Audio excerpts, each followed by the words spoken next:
Well, good morning, early birds, and welcome to the July session of the Roundtable. My name is Mark Robertson. I'm joined here by Ken Kabula of our Mid-Michigan chapter, Silence from Atlanta. Hugh is traveling. He was uncertain as to whether or not he'd be able to join us, so you never know. He can be stuck in places without an internet connection, or maybe he's just back in Pasadena and he's passed out, too tired and fatigued from traveling, but whatever. Again, welcome to the session. Again, if you have any questions about the session itself, if you'd like to be added to a reminder list, you can email Natalie, that's Ken's spouse, wonderful wife, at nkabula1@comcast.net, or you can send questions to me at that email address shown there. And this is kind of our 4th birthday celebration, so give us a cyber round of standing ovation. We've been doing this about 4 years. We'll take a quick look back at some results, but again, our primary emphasis here is to simply share what we hope to be good, investable ideas for you to go out and take a closer look at and study over time. We'll take a quick look back at what we were talking about 4 years ago and what happened to those selections, but in general, that's what we're here for. So again, welcome, especially if you're joining us for the first time, an extra big welcome. Let's get the legalese out of the way first here. Everything that we do here is for purposes of demonstration, and we're really trying to show and demonstrate the philosophy or an approach to investing analysis and portfolio management made famous by Better Investing in the Modern Investment Club movement. A lot of the things that we focus on are based on that, and this is all about education. No investment recommendation is ever intended. Here's a quick look at our standing agenda. We'll have a few opening remarks, and then we'll go into our stock presentations. You can see that I'll be presenting Whole Foods. Ken is going to roll around on the ocean floor with Oceaneering, and Cy Lynch is going back to, in fact, what has proved over the last 4 years to be our most favorite selection.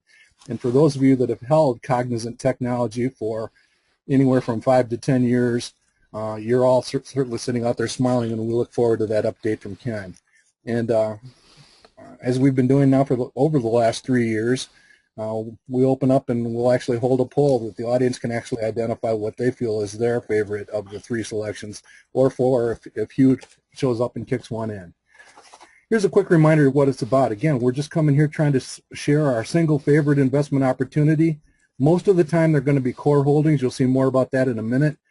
Every once in a while we do get a tiny bit speculative. I think it's fair to say that Hugh probably gets the most playful amongst the 4 of us. But we really are trying to identify an idea that might resonate with many of you in the audience. We do keep track of a tracking portfolio. We would like the results during the time that we actually hold them in that tracking portfolio to outperform the market by 5% over time. We'd also like to see 3 or 4 out of every 5 selections outperform the market. And in other words, 60 to 70% of the time at the bottom that you see there. Well, that's our objective. We actually think we'll reach it over the long term. All right, guys, here's a quick look back at what we were thinking 4 years ago. And I thought I'd kick off with this one so we can talk about what we were actually thinking back in July 2010 at the first session of the Roundtable. And I just want to use that chart at the bottom to kind of underscore those are the most frequently or most widely selected companies over the last 4 years. And one of the things I wanted to make as kind of a point is we do eat our own cooking here. The numbers that you see here in this left-hand column that say MI40, that stands for the Manifest Investing 40, the 40 most widely followed companies by our subscribers. And again, it's going to be very similar to the Better Investing community, maybe some slight divergences, but very, very similar. That's the rank that you see there. In other words, Apple is the most widely followed company by all of you, followed closely by Cognizant, and you can see among those top 40, many of those amongst the top 20 holdings in the tracking portfolio for the Roundtable are also community favorites. And some of those have made us happier than others, but in general, most of those have made us quite satisfied. The table that you see up at the top literally shows you how we keep track of these companies, and one of the reasons I wanted to show this is it really does demonstrate that we keep track of when the company is selected at one of these sessions, and then the ones with a blank here for end date means that we're still actually hanging on to those. My selection of Stryker back 4 years ago and Size nomination of bioreference labs, those are still active and we're still allowing those to run. But somewhere over the last 4 years, we closed out positions in Abbott Labs, and you can see the actual dates, and Eli Lilly from Hugh. And literally, we're taking a look at the average cost. Now, that average cost is split adjusted and dividend adjusted. So dividends do matter. Dividend yield does matter in what we do here. And you basically see the annualized total return versus the return over the market over the same time frame. Now, the two closed out positions obviously have different returns. We're always comparing the return on every individual position versus the market over that time held. So of the 4 selections, you can see that 3 of them have actually outperformed. And I got a feeling Cy's not overly concerned about bioreference lab just lagging a little bit there. What do you think, Cy? I think that's right. It's just lagging a bit. It bounces up and down a bit, and I'm not concerned about it at all. I didn't like seeing my name next to the only red mark out of the 3. But well, you know, sometimes Cardinal fans pick on Brave fans, you know. There's nothing to be picked on at all. I mean, that is a very volatile stock. We could have looked at this 4 months ago, and bioreference labs would have been the highest relative return. Yeah. Mark, chart. we need to explain the chart just a little bit more. I'm getting some comments that Abbott Labs price is incorrect. Folks, notice that we've closed out the position on Abbott Labs. It actually has an end date on it, and we closed it out on January 3rd, 2013.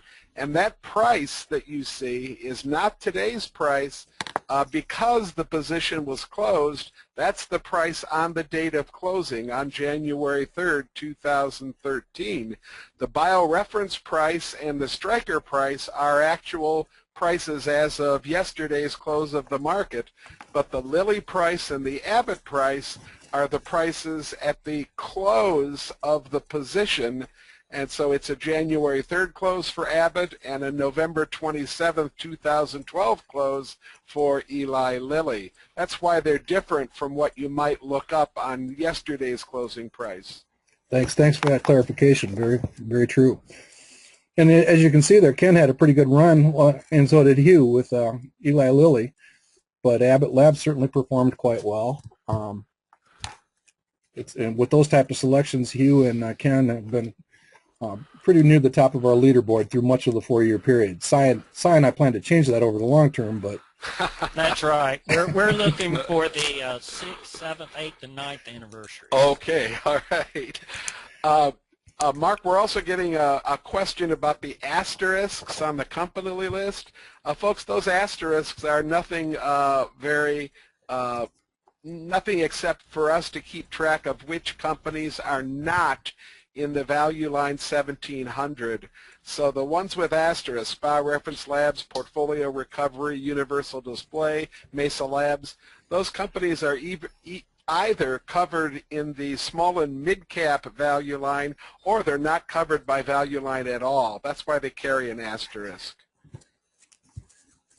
Okay, any other comments or questions? That kind of just gives you a feel for the type of companies, the type of ideas that come here. And again, I'll make one last point. Many of those are very widely held, but every once in a while you'll see a company like Staples, which is one of Hugh McManus's, I would say, speculative turnaround situations. He's hoping that company gets taken private at a premium at some point not too far down the road. And other companies like Mesa Labs, I know that's one of Ken's favorites. Universal Display, Ken and I both presented a few months ago, but some companies that are not exactly in the mainstream channel of our opportunities. So we want to try to go wherever the opportunities are. Here's a quick look at the all-time results. Again, we won't spend a whole lot of time. 4 years. We like the trend. We like the fact that we are near a positive relative return. What you're looking at here is literally month by month. Look at the relative return, and again, the relative return is going to be the actual performance compared to the stock market. We use the Wilshire 5000 as the general stock market index. So we've outperformed the Wilshire 5000 over the last 4 years by a small amount. Again, we want at least 60% here, and we'll get there over the long term, most likely.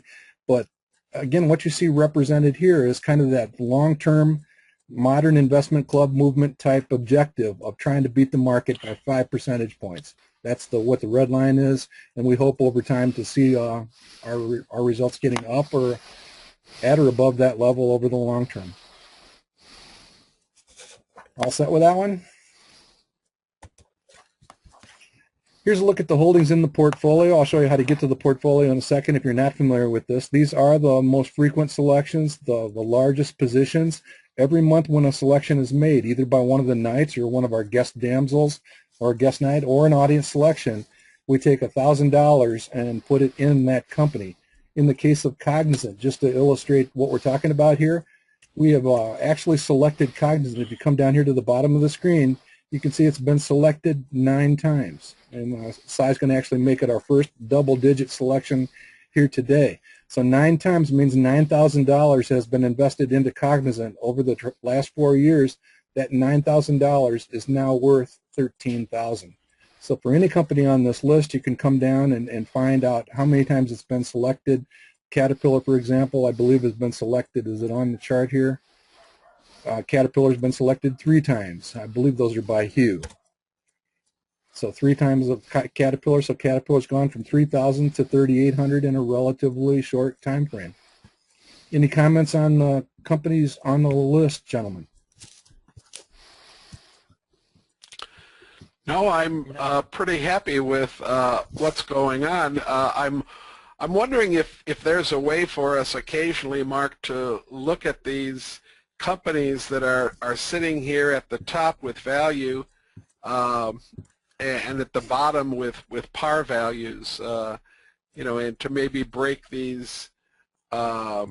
If they go onto the hot seat, I guess we would break them down into the different lots. Is that correct? We can actually look at the individual lots. We do when we have one of those positions. Okay. Mm-hmm. Yeah, very pleased with this list of stocks right here. I probably own myself 8 or 10 or 12 of them, so that's a good thing.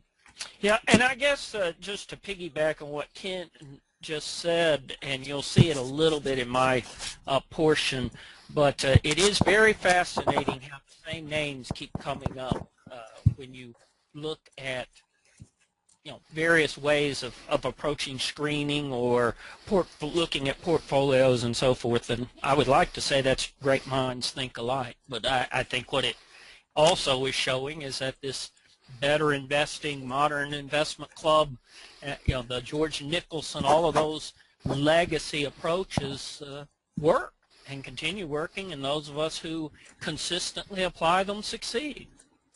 Yeah, and I'll double piggyback on, as I was going through and looking at some of these companies in greater detail, updating the analysis for the consensus stuff that we do during the updates. Just scrolling through these companies and doing them, I just almost get the chills when I think about, you give these things enough time. Usually, there are obviously exceptions. They tend to work out. Like one that kind of struck me as I was going through the updates is C.H. Robinson. I've actually received, I'll say, intensely skeptical correspondence on this one. We featured it a couple times at Manifest, and more than one of us has actually selected the company over time. A number of times, you can see 5 times. Basically, the correspondence is like, "What are you guys thinking? What in the world are you doing?" And they may have actually used other language, and our whole premise is this company is stuck in the mud. It's in a recession. It's a logistics company that's responsible for shipping. It's going to be economically dependent, and $5,000 has been invested in it. And again, it could just keep coming back to, boy, if or when the recession or the slowdown ends, this is a very well managed, well positioned company. And if you look, the 5-time selection in C.H. Robinson is now up to almost $5,700, and it's had a really nice recovery here in the last couple of months. So again, sometimes you just got to grit your teeth. If you were here, I won't do Irish because I can't do the Irish brogue like you, but when he latches onto one of these companies and then takes a 20% nosedive in the next couple of months, he's like a kid in a candy store. If he believes in that long-term picture for the company, as long as that's still intact, he's like, oh boy, I get to buy more. And I think that's the situation. And as Sai always counsels, sometimes it just takes time. We no longer hold it. We've closed the position a little while ago, but Walgreen is another perfect example, Mark. Absolutely. It was lagging for quite a while and ended up being a very successful holding.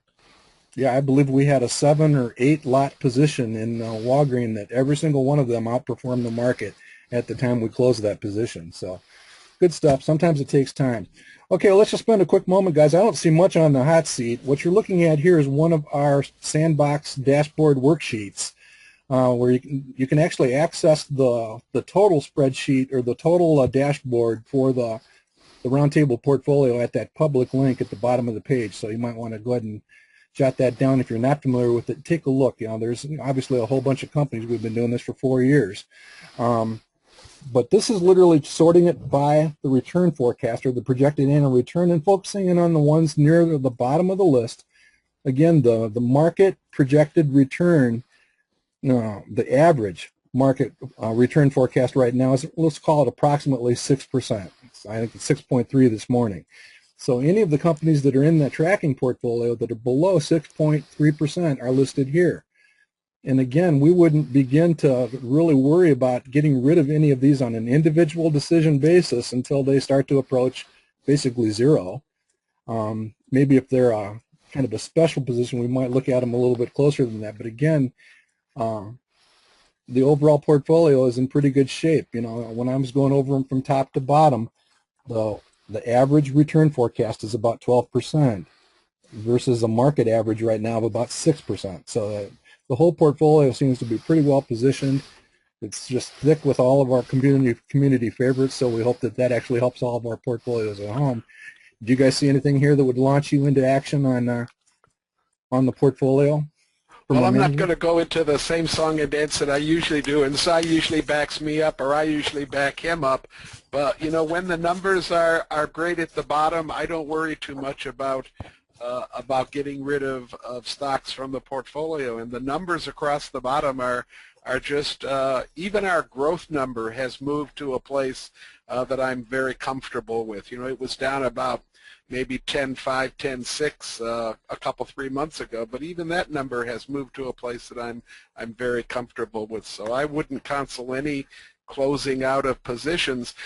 Mark, sometimes when we speak relative return all the time, we lose a track of the fact that if you're making better than the market, then you have a positive relative return, but sometimes we don't bother to state what that zero relative return number would be. This portfolio for 4 years now actually has been performing at 14.5% plus. Is that the way that you're interpreting all the numbers that we've put together? Yeah, from an actual result standpoint, I think it's about 14.9 since, you know, over the last 4 years. And that's an internal rate of return type number, so it's an annualized return per year. And you know, anytime somebody would hand me a portfolio performing at about 15%, I'd take it and run away and feel wealthy and probably be wealthy for the rest of my life if the portfolio could continue to do that kind of consistent growth in what we're talking about. So we're looking at at way too many stocks for an individual portfolio, but in a tracking portfolio, we're looking at some very, very high-class companies, even though there are individual companies that you and I might argue about whether we really should have them sitting in the tracking portfolio. And one other thing on that, Ken, too, that I think is important for people to remember, because I know that sometimes people get discouraged. Well, gee, I'm only 1% relative return or only 2%, and my goal is 5%, and they, you know, and of course, remember the double your money in 5 years, very broad, non-variable goal that we talked about. That, as you pointed out, this portfolio is running right at 14.9%, that 15% goal. And so sometimes people get discouraged when they don't make the 15% in a down market. That's when relative return's real important. If you're beating the market, you're doing well. And if you want to get discouraged at the 1 or 2%, run the numbers sometime. We don't have time to do it right now, and I don't have a slide to throw up. but run the numbers on a retirement portfolio that outperforms the market by 1 or 2% over 30, 40 years, and you will be astounded. Absolutely. So we're shooting for 5, which is extremely aggressive, but you're doing just fine if you're getting 1, 2%, and you will continue to do fine. So don't get discouraged if you're not making the 5%. Keep shooting for it. But that's that. In fact, that's a perfect launching pad into the next thing. I'm going to actually go into a stock pick, but Mark, we're getting a couple of interesting questions here. Linda says, where are you seeing the 14.9? Linda, those are numbers that Mark has calculated. That's the 14.5 is the actual return of the total stock market over the last 4 years, and we're doing 3 or 4 tenths better than that, so that's where the 14.9 comes from. Dan wants to know, and this might be a great subject for the next roundtable or two, Mark. Okay. Dan wants to know if we've ever thought recently about the impact of all these inversions on the different stocks that we're looking at. He says that the Wall Street Journal today has a front page article about how hedge funds are aggressively buying up companies that expect to have these future inversions occur. Just in a one-sentence definition, an inversion is the definition of that term is a company that's going to move its home office offshore to try to avoid certain taxes within the United States. Walgreens is a poster child right now for inversions. I don't know if we are prepared to talk about it today, but it might be a great thing for us to talk about in the next couple of roundtables. Yeah, I might be imagining this, but I think we started a thread in the forum where we shared a couple of those articles that describe what companies are doing, and if not, I'll make sure that we do. But we'll see if we can either excerpt or include some of that Wall Street Journal article. I agree, it's a fascinating topic. You can start to get pretty deep in terms of the corporate tax rates in the United States and that kind of stuff. But it's definitely worth understanding and watching for opportunity. I think Dan's right. So we will put that on the list of things we might think about exploring in greater detail perhaps a month from now. Michael has a question, Mark. Michael wants to know why would you keep Strayer at a 4% par value? Why would you keep it in the portfolio? And Michael, it's the same thing that we've been saying consistently now for 4 solid years. We watch the entire portfolio at the bottom, and when the par value is 5 points better than the market, and this one is, when the qualities and the number that we usually throw around is 80th percentile or better, and this one is, when the financial strength and the earning stability are in the mid to high 70s or above, and this one is, and when the growth of the portfolio is at somewhere between 11 and maybe 12.5%, 13%, and this one is, when all those things align, then basically you don't really want to do too much with the rest of the portfolio, and you don't need to do too much. In other words, you don't need to spend the time. I didn't use the word waste the time, but I did say you don't need to spend the time trying to micromanage every single holding. Yeah, there's a shorter answer, because I'm stubborn. No, I look at Strayer Education. I understand the disruption in that industry group. It's an incredibly intense. It led to a depression. There are monumental challenges still faced by that industry. I would also argue that I don't think anybody really knows what the forecast numbers look like yet for a company like Strayer. Virtually nobody. I mean, you see a lot of extremes. In other words, it's still shaking out, the impact of everything that's going on in that industry. So just something to think about. Are we clear for now, Ken? I think that we're caught up to date. I'll just shout out to Ann that answer you got via text was from Cy. And other than that, we're up to date, ready to go on, Mark. behind the scenes. It's like it's like people are passing notes in our class, Ken. Good stuff. All right, I will close this part of the program with one quick commercial, and that's simply those of you that are Manifest Investing subscribers. Again, Cy was talking about the impact of a percentage point or two. And in our cover story for this month, it's actually on the website. Take a look at that story. I mean, I personally experienced the Mutual Club of Detroit. I mean, Ken, I can hear a little bit of key punching. Yep, that's from me. I'm sorry. That's all right. Where I shared the story, I mean, I had a front row seat for this, guys. Tom O'Hara and the Mutual Club of Detroit. The reason I bring it up is to reinforce kind of what Ken or Cy was talking about. Their long-term return since 1941 was only 13%.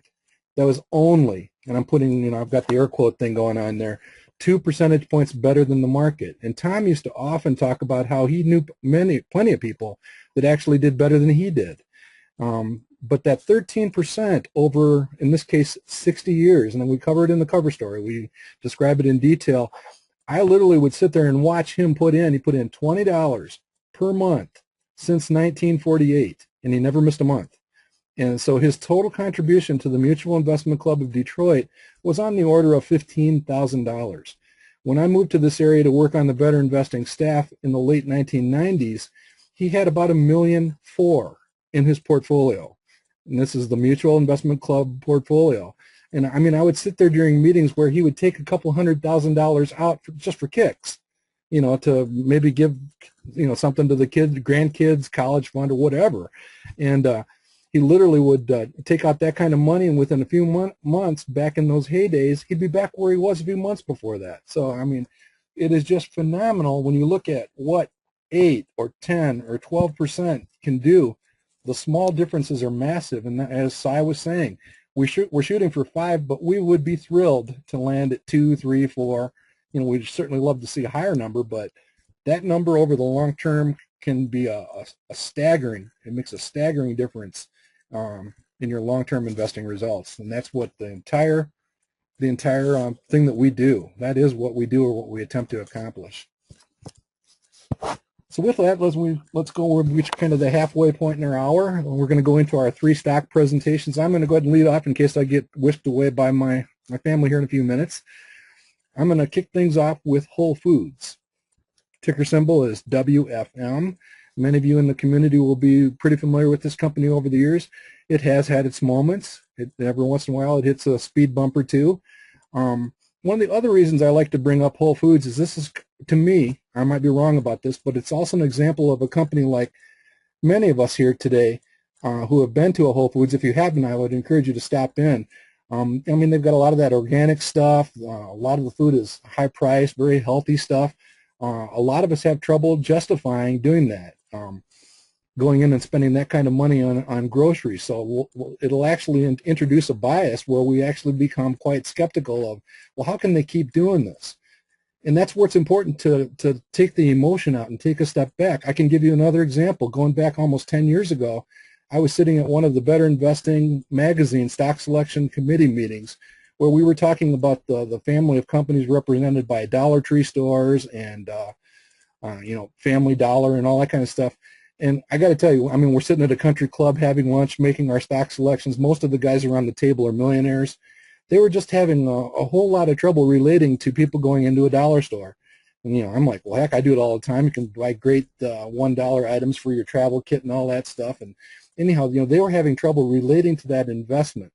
And as many of you know, Peter Lynch used to talk about, buy what you know. He used to talk about watching for parking lots that were full, or listening for ideas from the family. That's all true. That's all part of the information base that you should put together. But be careful with your biases in both directions, either on the positive side or on the negative side, and really step back take the emotions out of it and look at the numbers. What are people actually buying? That parking lot down the street could be full at the local, retailer chain just down the street from you. But what if they're empty in the rest of the country? So, don't allow that small sample to really overly bias your results. Or you might go to the one bad store in your entire region. So that sort of thing. So in the case of Whole Foods, be careful with that bias. I certainly have it. I go in and I kind of grimace at some of the prices, but some of that stuff is really healthy and really good, and I think probably very much worth it. What you're looking at on the screen here is a screenshot of some of our work in progress. It's development stuff.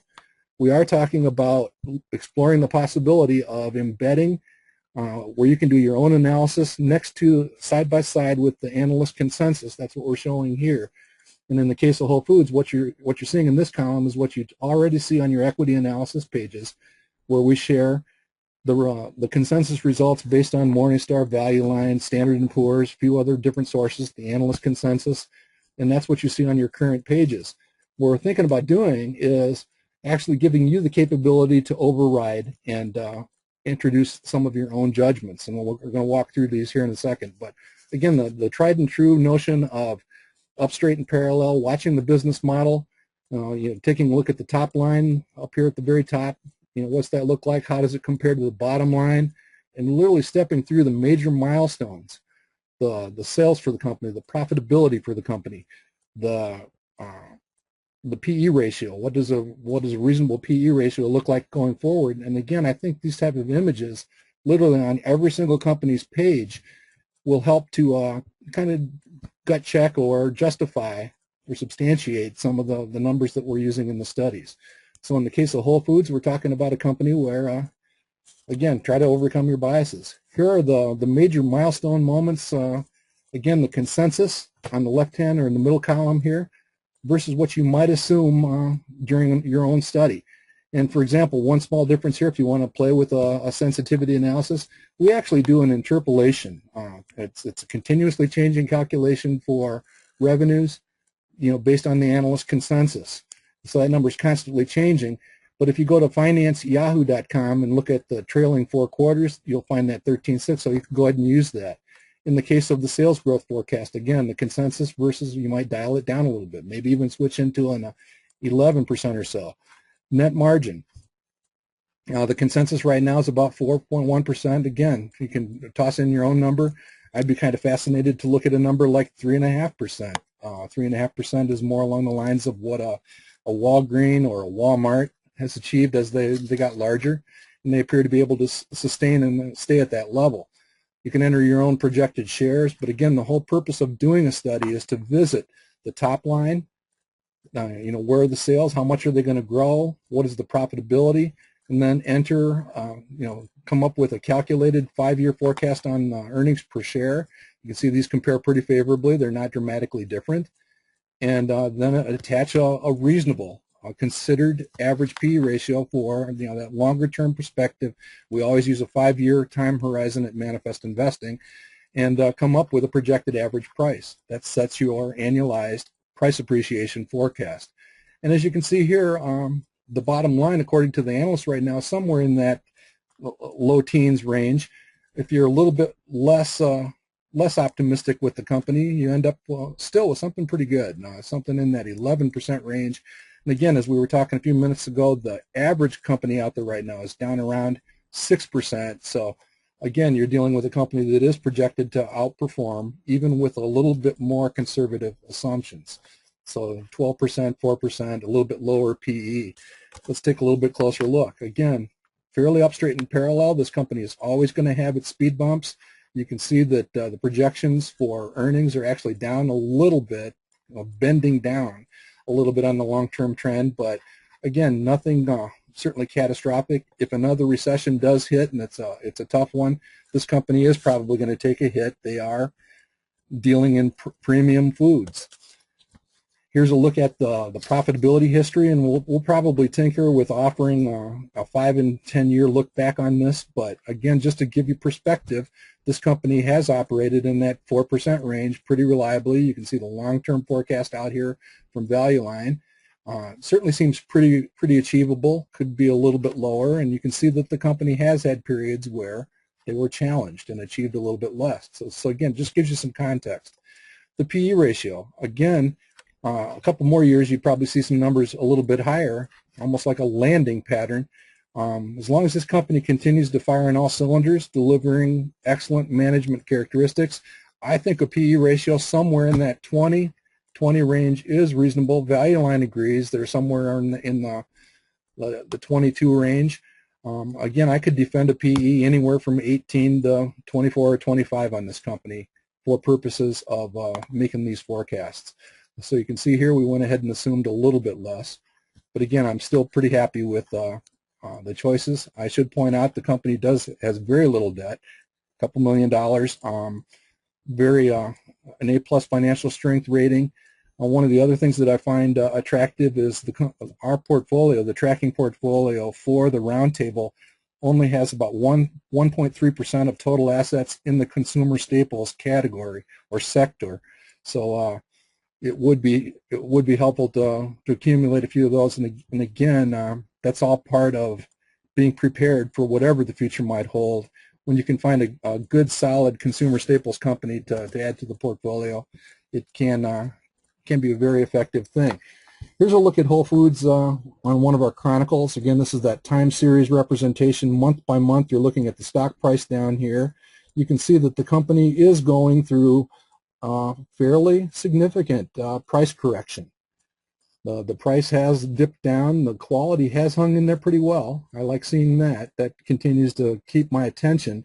And the return forecast has reached a multi-year high because of this reduction in price. They are hitting some speed bumps. There are some analysts out there that don't like the company. So again, stepping back from the emotions and thinking about this company long term, are they well managed? Do they have a chance of recovering? I think they do. I mean, they've seen this type of thing in the past. They've managed fairly well through it, and I think fundamentally it is sound. Prices come down a lot.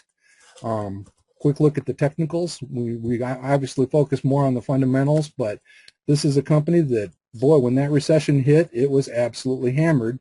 You know, going from a stock price of around 40 all the way down into low single digits here. So, I mean, in the depths of a very nasty recession, this is the type of company that can hurt. And again, that's part of the premium pricing question if the economy does get a little bit rocky.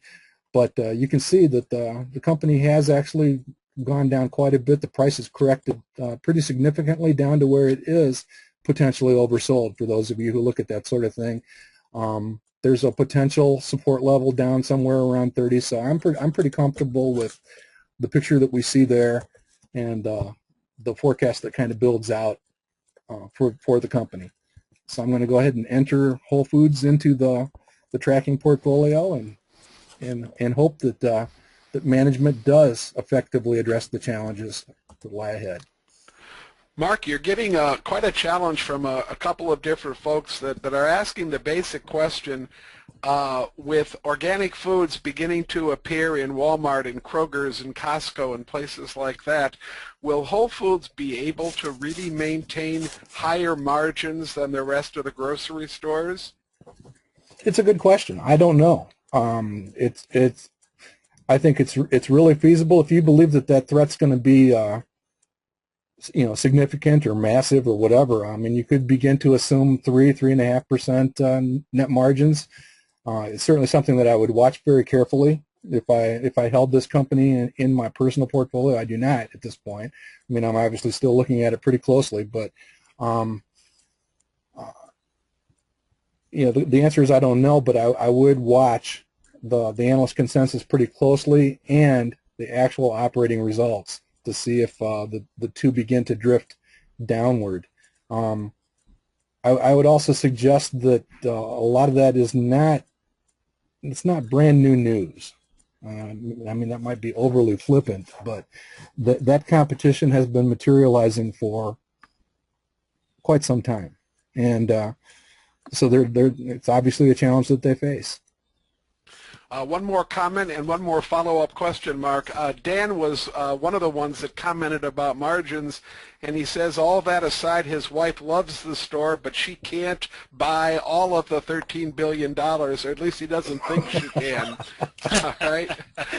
And then Ann would like to know, do you consider Fresh Market a direct competitor of Whole Foods?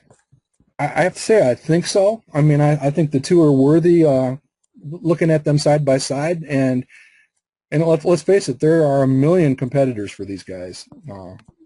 Some of those small shops and stuff that are out there. It's a very very active playing field. So yeah, I would definitely consider, if I was studying the company, I would take a look at the Fresh Market, which is ticker symbol TFM.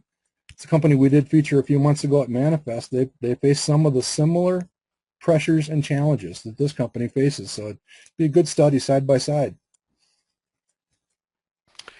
Great. I've kept up with the question bar here with some help from Cy, so we're ready to proceed with our agenda then. Okay, well, why don't you go ahead and roll around on the ocean floor for us for a while. Okay, well, before I do that, I think I'm going to talk a little bit about value line, okay? If you give me just a chance here, I want to switch to my screen. Okay, I'm going to mute Ken, and I'll probably be back in a few minutes, but I'm going to mute and check in, and I'll... Okay, great. Thanks, Mark.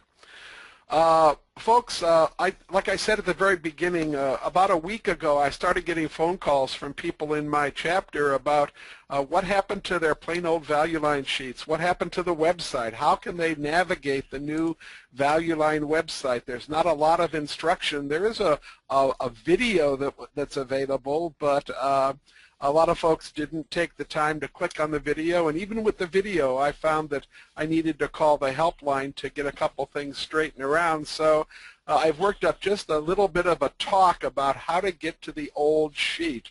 I'm not going to try to explain all the new stuff, but I do want you to be able to access the traditional value line sheet. So this is what the value line site looks like when you log into it from your subscription or when you log into it from the library, either one. You're on dashboards, and it says welcome to value line, and there's some information right here. And the first thing I would do after I log in is I would click to the Browse Research tab.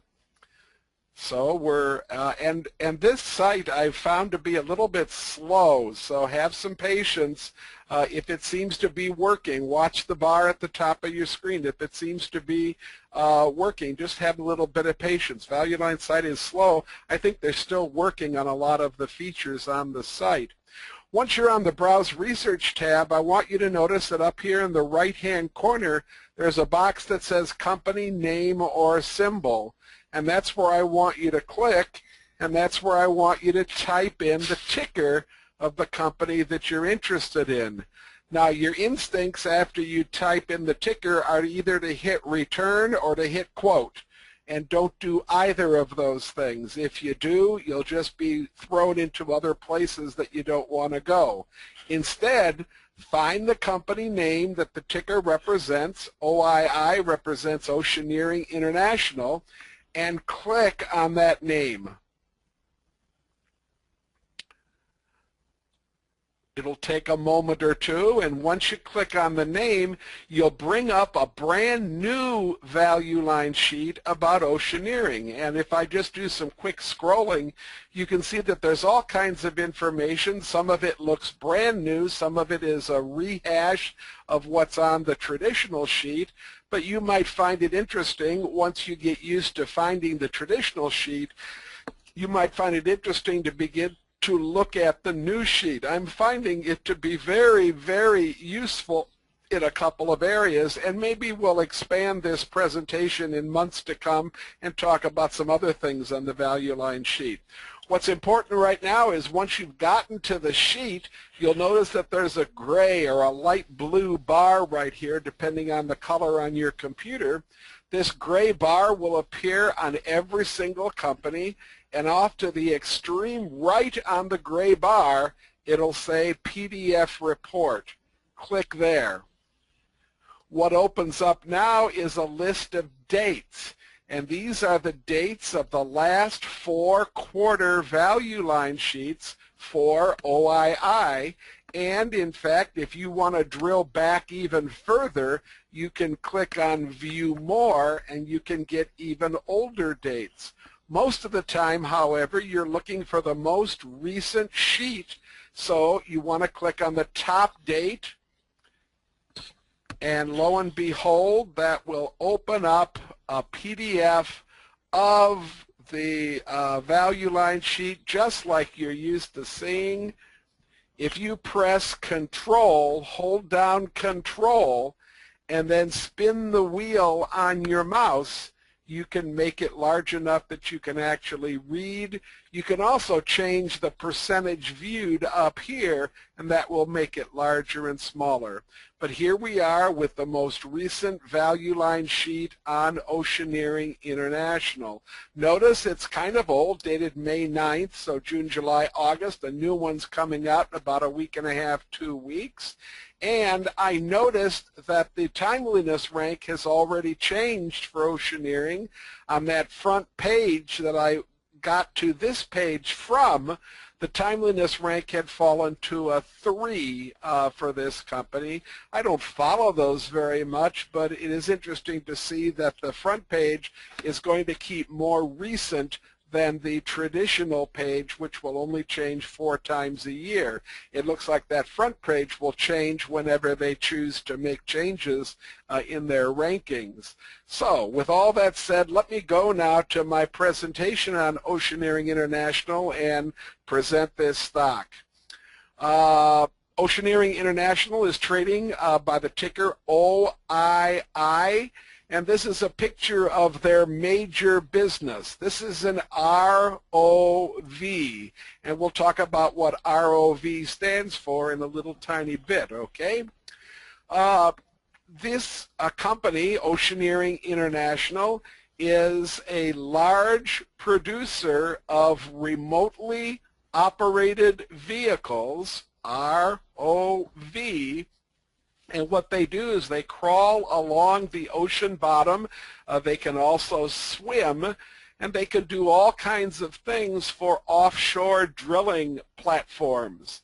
Oceaneering has a 35% market share in the worldwide fleet of ROVs, and it has a 59% share in the contracts on the 283 floating rigs that exist in the world today. So 35% of the machines are built by Oceaneering International, and 59% of the floating rigs use these machines to do various things around the platform. Here's a picture of some of the different things Oceaneering does. They help with installation and controls. They develop all kinds of subsea, beneath the sea hardware. They have a large business in umbilicals, and you can imagine what an umbilical would be for a well. And they do a lot of tooling, a lot of repair work when the machinery is installed beneath the sea. Here's these umbilical products, and you can see that they're full of hollow tubes where various fluids can be either brought up from the seabed or pushed down into the seabed. This doesn't just have to be what's coming from the well. This can also be lubricants and all different types of things that you might need to produce the well. Here's some more of their products. Large valves to keep the oil flowing at a particular rate, connectors and repair systems to keep everything so we don't have huge oil spills and everything. Development hardware, where they're first developing the well itself, all kinds of hardware to do the drilling and then the extraction, and installation, workover, and control systems, machinery that rests on the platform itself that helps operate the well. The long-term deep water outlook is really, really positive. It's a major source of future oil. Even though we're discovering a lot of oil in the United States, there are many parts of the world that are in great need of oil, and deep water is another place where we're finding huge resources that we didn't know exist. Exploration success bodes well for the future. We're discovering huge pools of undiscovered oil in many deep water areas, deep water territories, and the drilling intensity is on the rise. there's a huge increase in floating rig demand, these deep water ocean rigs. We would see them closest to the United States in the Gulf of Mexico.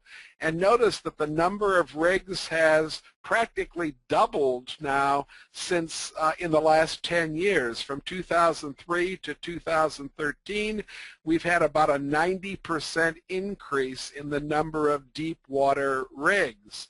And not only have the number of rigs increased, but the outlook for these remote vehicles has also increased, so that the average rig was using 2.5 vehicles 10 years ago, and today they're using almost 3 vehicles per rig. So that means that Oceaneering is getting more and more business. There's a huge backlog in deep water fields. Even though this 2013 number is just a little bit higher than the 2012 number, you can see that the backlog trend is basically up since 2009. That means there's huge fields of oil that are not even being developed at the present time. Oceaneering is divided into 5 different business segments, and you can see them listed right here. The remote operating vehicles are the largest segment, with subsea products almost as large. You can see that they account for revenues. The remote vehicles give almost half the revenues, with smaller slices to the other segments.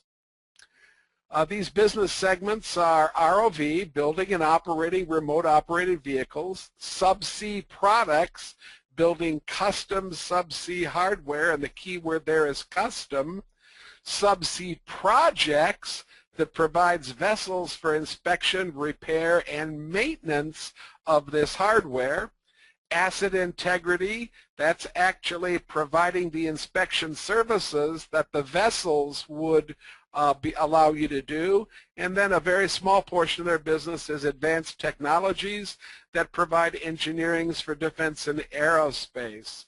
The fleet of offshore vehicles, Oceaneering represents 35% of this ROV fleet, and here are some of its competitors. Geographically, the OII fleet is in the Gulf of Mexico and Africa. Over half of the fleet is in the Gulf of Mexico and off of Angola in Africa, and then smaller parts of the fleet in Norway, Brazil, the Asia Pacific, and other parts of the world. The fleet size, the ROV fleet size, is growing consistently. This looks like a great up straight line that we'd like to see on a stock selection guide even. And today there's 314 ROVs that OII can rent out. ROV drill support market is also fairly large, and you can see that OII controls 60% of that. Here's the competitors in that market. And you can see that the pricing is something that is remarkable. These ROVs that the companies used cost about $11,000. That's the revenue that they get for each day of hire for these ROVs on these different platforms. And the fleet utilization, you can see, has been steadily moving up since a low after the recession, steadily moving up, that we're utilizing somewhere better than 85% now of the fleet itself. There's a backlog again in millions of dollars. 1,000 million would be $1 billion, so a huge backlog in subsea products that are ordered and not yet being delivered. Here's a product called a subsea tree, and you can see the growth trend in this subsea tree. You can see the growth trend in subsea installations. And here's my analysis. This is from an old value line. I made that point already, May 9th, when the price was at $72. The price is considerably lower than that today, And since this price today is lower than the value line price, I would expect the projections to be a little bit higher than the value line price, and in fact they worked out for me to be that way. I'm looking at earnings growth of about 17% when it comes to value line. Here's the lines. I don't see the recession a whole lot. There was some flattening going on during the recession. A little bit of negative impact on sales and earnings, but for the most part, this company went through the recession fairly easily. And since the recession, since 2009, we've been on a steady build. I certainly would claim that that's up, that that's relatively straight, especially for the last 5 data points, and they're definitely parallel to each other. I used the preferred procedure with a sales growth of 16%, a little bit more optimistic than value line. I come up with a preferred procedure number of 15.7, 16% call it, for earnings per share. That's a little bit more pessimistic than value line, so I felt pretty comfortable with the numbers. I used 16 and 15.7. The return, the management numbers are just really nice, no debt, a 20 ROE, which is a dependable number because of no debt. That's a great number, 20 ROE, and margins that have been steady or improving now for a large number of years, since basically 2007. Section 3, I crossed off the year after the recession. Looked at the averages and then decided to lower them anyway. So I'm using 21 and 14 going forward. I did adjust for the most recent 4 quarters, and I'm getting about a 15% return, average return for this company. I went and did the same study in Manifest Investing. This is Mark's study, and Mark's getting also a 15% return for Oceaneering. Anytime my SSG comes anywhere close to the SSG coming from Manifest, I'm feeling really good about my stock selection guide itself. Here's the Eagle. I always like to glance over the numbers in the quality rating to make sure that not one of the numbers is really sticking out and really below average. And all these numbers are above average to give me a great quality number of 88. There's that 15% par. The number is different on the tube because I did the screen captures on slightly different days. I wouldn't worry too much about that. And finally, I'm used to looking at this graph right here.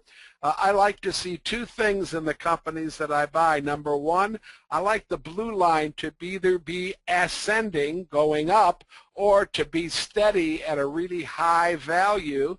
And here we are with this blue line moving in the right direction. That's the quality number. It's going to move to 88 in the next month, which should be somewhere up around here. And then I also like to see the red line, the par value, be somewhere near historic value highs. And at 15, that par value is going to be up here where I'm moving my cursor, and that is a historic high. I can find nothing really negative about the company to report. There's not a whole lot of competition. They seem to be the largest market share company in the space right now. And I think that this is a long-term play that will bear some real fruit. So I'm going to add OII to the portfolio, to the tracking portfolio. Cy, were there any questions? Yes, there are a couple of quick ones, I believe. Dan Hess wants to know, how deep can the ROVs operate? Anywhere that they can drill, the ROVs can go down to the ocean floor. So I'm kind of hedging. I don't exactly know the number of feet, Dan, but I know that anywhere they have a platform, the ROVs can reach the ocean floor on all of the existing platforms. All right. And Diane Ellison asked, how does OII compare to NOV, to National Oil Varco?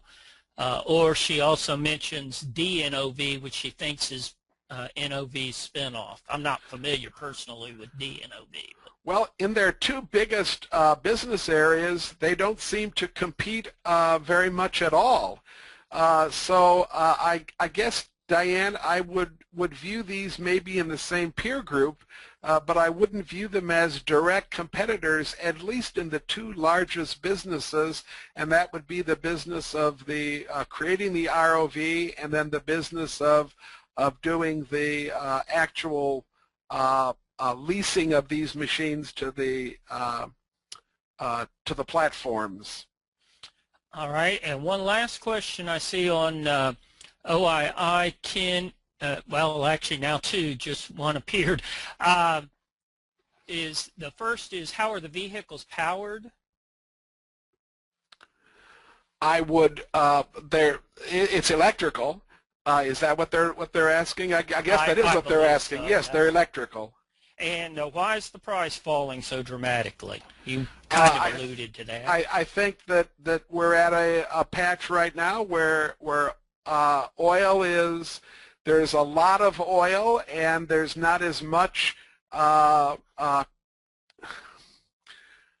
I'm going to say that the price for all of these companies has basically stabilized or fallen a little bit, and that would include all of the oil field people that do service and maintenance, whether they're doing it on land or they're doing it on deep sea platforms or on shallow water platforms or everywhere. I just think it's an opportunity right now to get into an industry that's undervalued at the moment. It's just not an industry that we're seeing prices take off and soar. I own Schlumberger, for example, and I've noticed that Schlumberger is basically in the same kind of wandering around with their price, if that's a way to characterize it. All right, thank you, Ken. That takes care of the questions on the OII. Linda Vaughn had a question about explaining Eagle. Linda, I'll take a shot at that during my time because I plan to hit a couple of that. If we don't get that, re-ask it again, or perhaps in our Q&A time we'll try. Okay, let me just emphasize one last thing, Si. All of these slides, except for one or two, came from a presentation on the Oceaneering website. That presentation is probably 6 times as long as the slides that I selected to show you. If you want to learn a lot about this company, and I would advise this on any company out there, go to the website, look for investor relations, and look for an investor presentation that the company has put together to inform investors about what the company does and how its finances are structured. You can't go wrong by listening to those things, and many times you get great information in a pretty simple format. Si, I'm going to switch to you now, make you presenter, and we'll look at your analysis of Cognizant technology. All right, great. And here, are you seeing me? Yes, we are. Okay. Well, I'm not seeing me, but, well, I'm still seeing you, Ken. Oh, I see. Never mind. No, I got it. All right. I'm presenting as Mark mentioned, CTSH, Cognizant Technologies, and what I had planned to do is just walk quickly through how I came up with Cognizant for this presentation, or for this month's pick, and I'll try and hit a little bit on Linda's question about explaining what we mean by the term EAGLE, or EAGLE, or Equity Analysis Guide. What I did, I came to Manifest Investing, the home page. If you're not familiar with how to get to the roundtable dashboard that we see, it's right here accessible on the home page. Click on roundtable. That's what I did. And I always rank dashboards by par when I get them. And so I did that. And I just started skimming down the top pars, looking for existing holdings that looked like attractive candidates. And what I started taking a look at was the quality line, and you notice there's a number of below blue qualities. that I didn't really consider, and then I went over a couple more columns and took a look at some of the internal quality figures, the financial strength in particular.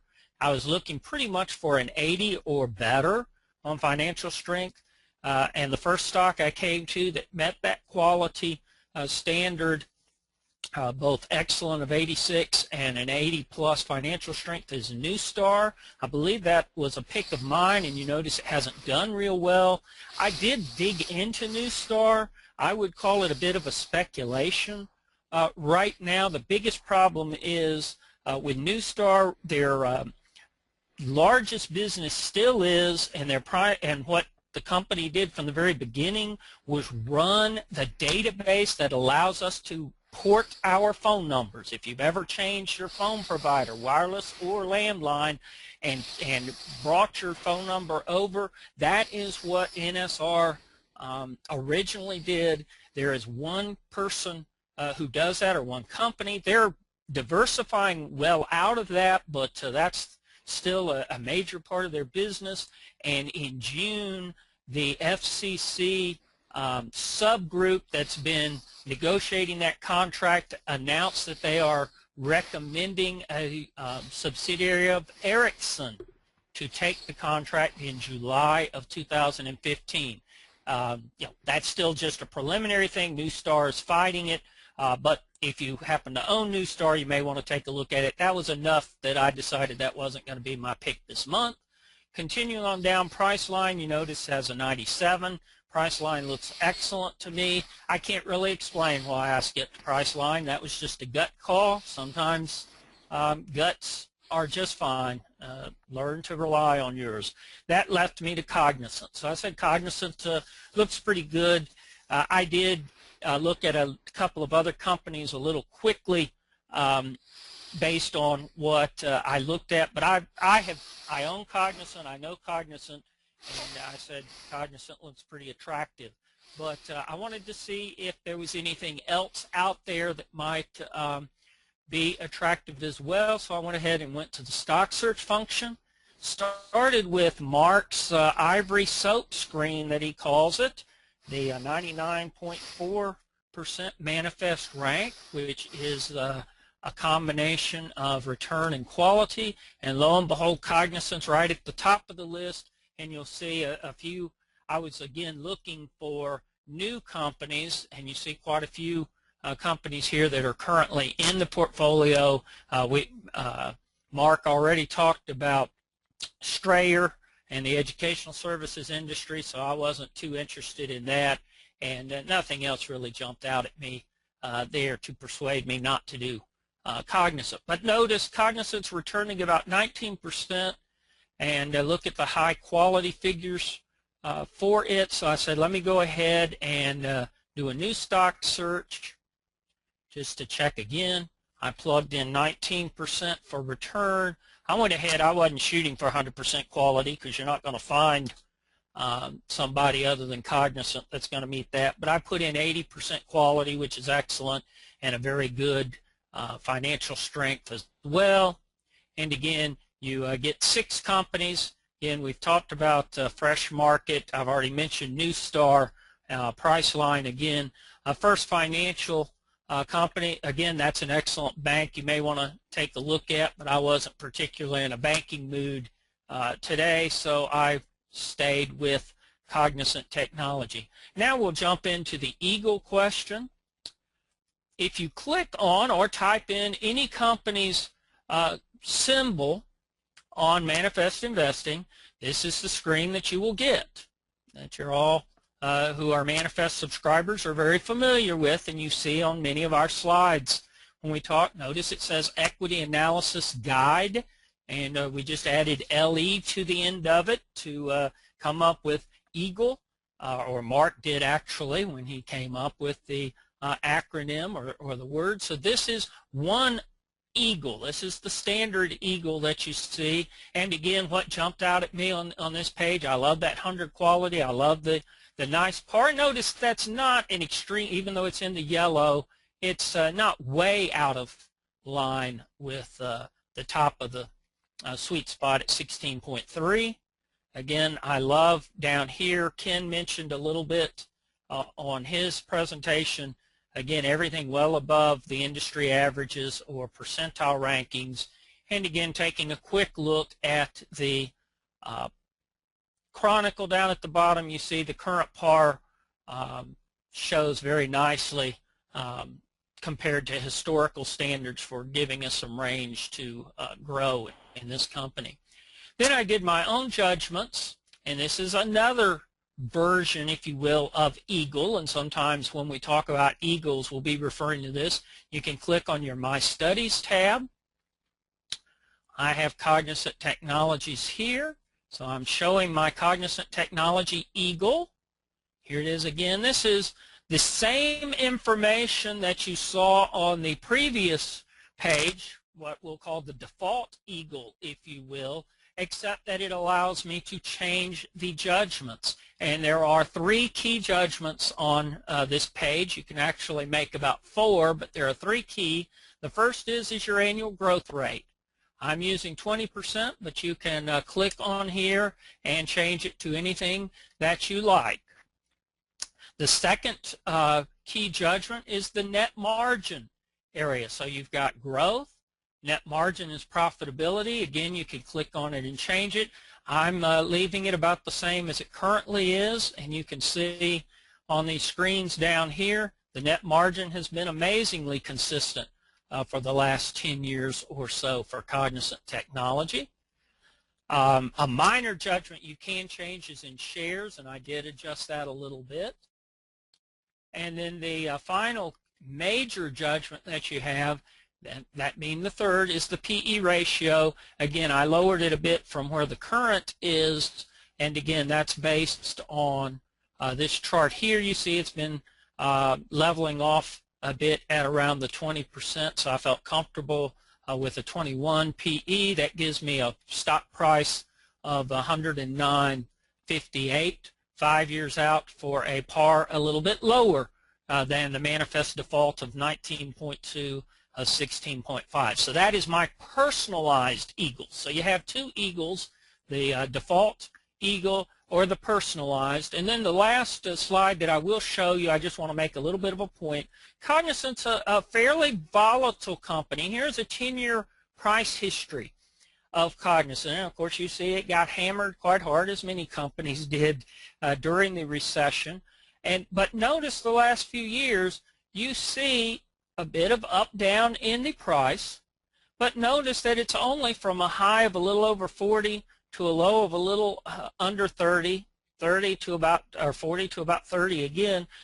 Notice that's a fairly typical 25 to 30% drop in price. That's very typical of Cognizant. So just be aware that companies do fluctuate in price. So if you happen to buy up here around 40, the equivalent back in 2011, there was no need to panic when it fell to 30, because of course now it's up to 50 over the last few years. But be ready for that. The last thing that I did show on this chart also is the PE, and again, this just kind of confirms again my 2021 PE. So this month I am again suggesting that we go with Cognizant Technologies, make it the first double digit, and hopefully the audience will agree and we'll make it an 11-time pick. Thanks, Ken. Any questions?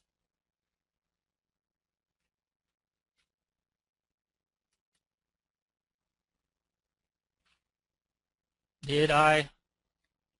I'm sorry, I was talking into a muted microphone. I think that our audience was very comfortable with Cognizant, and there aren't any questions for me to answer right now. So why don't we move into our poll right now? I'm going to launch the poll, and I'm going to ask you folks to use your mouse and choose one of these stocks, either Cognizant, Oceaneering International, or Whole Foods Market, or we do have none of the above. Choose one, and let's see what the audience choice would be. The poll is now open.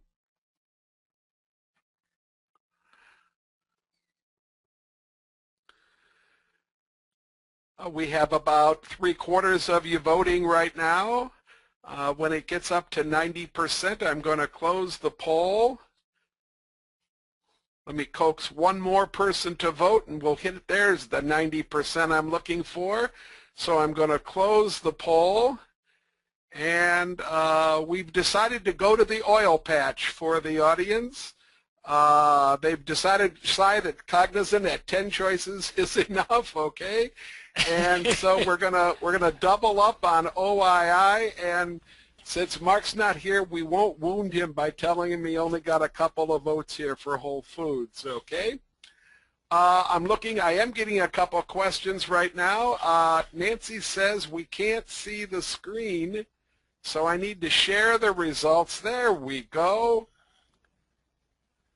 And you can see that it was about 2-to-1 Cognizant to Oceaneering, with Whole Foods pulling in a couple.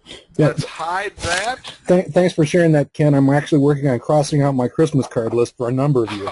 Are you? Okay. It's a good thing we don't put names on these votes, Mark, you know? Okay. Mark, Kathy will make you feel good. She'd like to vote for all three, okay? Oh. All right. And you're getting a lot of commiseration on the question board here, okay? So, folks, the only other question that we had, Cy, you might be able to take it. It was from Roger Brous down in Indianapolis, and Roger wanted to know if you think that this might be a buying opportunity for Landauer right now. He knows you've chosen it a couple times, and he knows that it's kind of declined in price recently. Roger, I have not looked at Landauer for about 2 or 3 weeks, so if there's been something developed in that time, you would need to look closer at it. But generally, I do think that Landauer is in a buying opportunity right now. It's they are putting a lot of investment in some of their new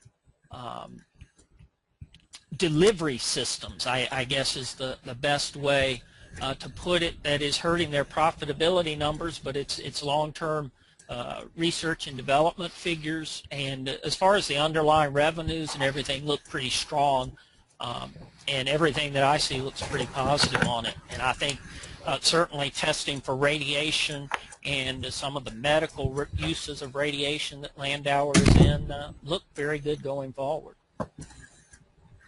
Thanks, Cy. Mark, Michelle wants to know, when she's looking at one of these Eagle graphs, what are the rose-colored areas signifying? Okay, do you guys want to pull up a Chronicle and I can talk to it? Any company will do. Okay, sure. Here you go, Mark. Just 1 second, I'll get you one. Let's go ahead and use Cognizant. Since that's, okay, there's a Chronicle. Okay, as you're looking at this, again, you're looking at it over time. If you look up at the top of the chart in the legend, where it says projected relative return. So what you're literally doing there is looking at the return forecast, the projected annual return, and comparing that to the, in this case, the overall projected return that we use for the MIPAR, the average market return over time. So what you're seeing is a representation that pinkish or red area, if it's between 5 to 10% on the return curve, like right now, if you go to the far right-hand side of that, it's sitting at about plus 15. Well, maybe 13.7. Sai's got his cursor on it right now. So it's actually 13.7 percentage points above the average stock. That is, that's above what we call our sweet spot. Anytime that red area is between 5 and 10, the stock would be in the sweet spot. And if it's below, in fact, Sai, why don't you pull up Baidu just for kicks? Somebody asked about that during the green room. All right. If you pull up Baidu, you'll probably see a negative. It's B-I-D-U. Yeah, sorry. That's Can't right. type this morning. There we go. And then if we look at the Chronicle for that particular case, well, actually, it's pretty close to zero. It hasn't gone sub-zero yet, but it's pretty close to going sub-zero. Anytime that reddish area is less than zero, you're basically looking at a stock, you can see right there, that is projected to underperform the market. And in fact, besides pointing to that last case back there in May 2011, if you look at the stock price at that time, it had actually peaked up at a, an intermediate term high. So basically it was saying unattractive, at least for the intermediate or longer term, back during that case. So you can, again, that's the projected relative return, by definition, the difference between the return forecast versus the stock versus the return forecast for the average stock or general market. Well, and in a lot of cases, Mark, those green bars move in opposition to the pink shaded area. So absolutely, you can see, most recently, you can see the pink line, pink shaded area moving in a downward trend, and the price bars moving in an upward trend. Yep. Any other questions for today? Yeah, here's a question from Roger. He says that his manifest display doesn't show the same charts at the bottom that size screen shows. Is there a switch that he can flip to make them show up? Not yet. The answer is not yet, though. Those were actually beta versions of some of the stuff that's being worked on right now. We expect that some version of those charts will actually show up on every company page. And Mark, that takes care of then of all the active questions. I'd like to wish Lindsay a happy shower tomorrow for that October grandson that's on the way. And Cy and Mark, both as usual, thank you so much for helping out. It's a great summer day out there, so have some fun. I'm going to take off. Head up north. You're going to go to the shower. And Cy, are you going to the game today? You got a game going?